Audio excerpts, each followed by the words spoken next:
Γεια σας παιδιά, καλώς ήρθατε σε ένα καινούργιο βίντεο. Βασίλης ο Gamer εδώ. Σήμερα θα παίξουμε... Ξέχασα το όνομά του, περιμένετε.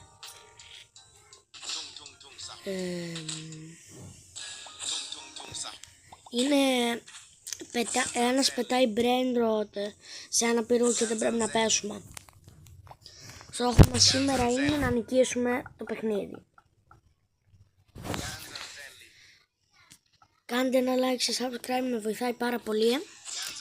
Ο στόχος μου είναι να πάω 50 subscribers. Κάντε μου comment. Κάντε μου comment τι παιχνίδι θα παίξω στο επόμενο βίντεο στο Roblox. Και στα shorts έχω ανεβάσει ένα βίντεο που δίνω... Πώς λέγεται, ένα Loser Καλερίτος giveaway. Για να το πάρετε πρέπει να κάνετε like, subscribe, like, subscribe και comment σε αυτό το βίντεο που σας είπα.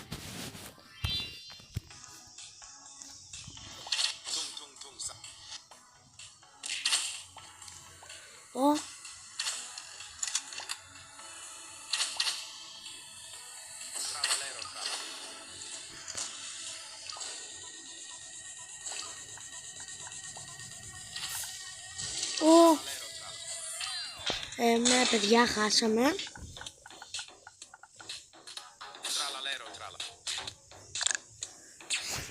Όποιος θέλει να παίξουμε μαζί, με λένε Βασίλης 27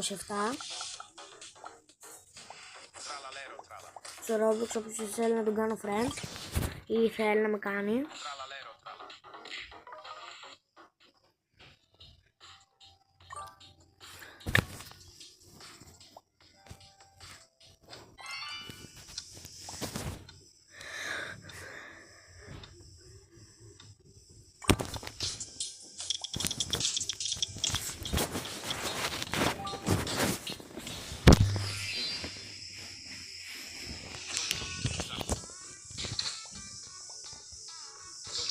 Καλή μας επιτυχία.